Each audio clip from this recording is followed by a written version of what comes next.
Hello. It appears that Richard Dawkins does not want to debate William Lane Craig. I, for one, am not surprised. Then God is a remarkably simple entity because he has no parts.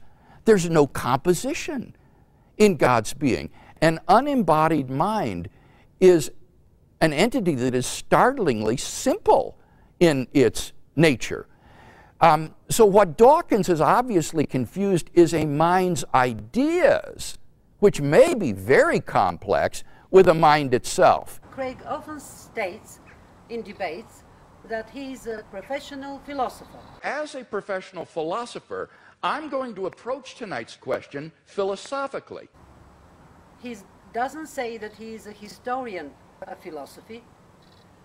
If he is a philosopher, he must subscribe to some branch of philosophy.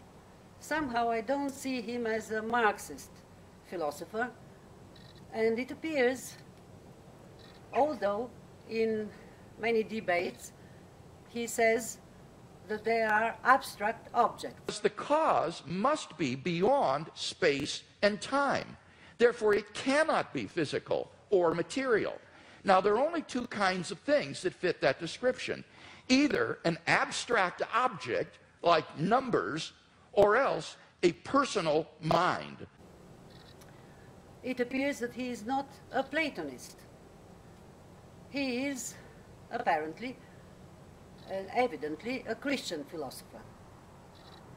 He subscribes to the branch of Christian philosophy. Early church fathers like Origen and Augustine in particular clearly understood that classic Platonism is incompatible with theism because it posits infinite realms of being which are independent of God, exist just as necessarily and uncreatedly as he does, and that these things are not created by God. And therefore it results in a sort of metaphysical pluralism where you have no ultimate reality that is unique. God is not the summit of being, so to speak. There is just a plurality of uncreated ultimate beings of which God is merely one. He has to deny Platonism because if there are abstract objects, and God is one of them, God is an abstract object. He is not material. According to him, numbers are also abstract objects. An abstract object, like numbers, things that are in the spiritual world, like angels, Satan. There is an enemy of your souls, Satan, who hates you intensely and who is bent on your destruction and who will do everything in his power to see that your faith is destroyed. Are abstract objects, and propositions are abstract objects. That's what I gathered from some of his talk. Well, I think the doctrine of creation means that God is the source of all reality outside himself, that apart from God, everything else has been brought into being by God. Now, what is everything else? Well, it would include all reality, whatever realms of reality you might think it exists. It would be all physical, concrete objects. It would be time and space themselves. It would be any realms of spiritual reality that you might believe exist, such as angels and other spiritual beings. Satan.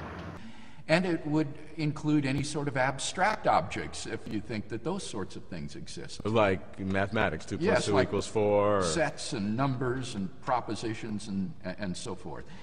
He denies Platonism and says that those abstract objects do not exist because in this case there will be a crowd in this ideal sphere and God will be only one of those abstract objects. And that's not what Christian philosophy says. God is the only one. He doesn't have limits. He is timeless, changeless, omnipotent, omniscient, and so on. So there are no propositions as separate things, separate abstract objects. That's what Craig says. But let's take this the proposition that there is a God. I somehow cannot use the sentence God exists because I don't know what God is. And he is not a material thing, or it is not a material thing, apparently. So I will say, let's look at the proposition that there is a God.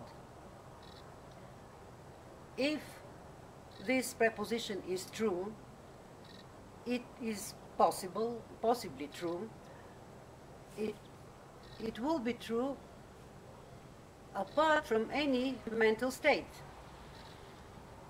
Even if there are no humans, no minds, the proposition should exist.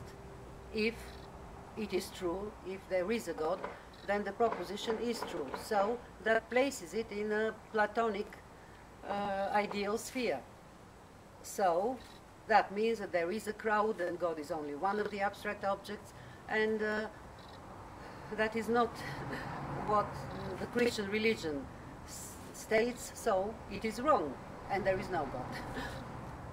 But I imagine Craig saying, because he has said that all propositions do not exist separately, but they are grounded in the mind of God, and that's how God knows the future. And there are a variety of models that one could use to explain how God knows the future.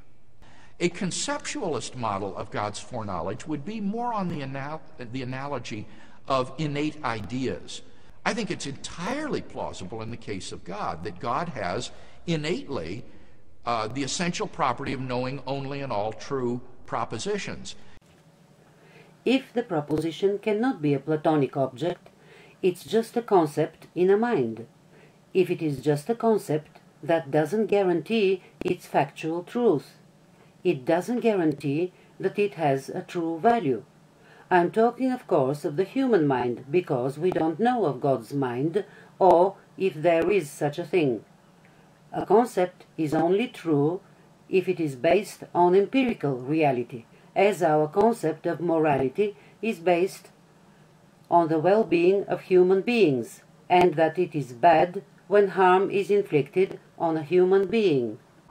The fact is, of course, that this proposition expresses a concept created in the human mind, enriched by the human imagination, with typically human characteristics. Bye.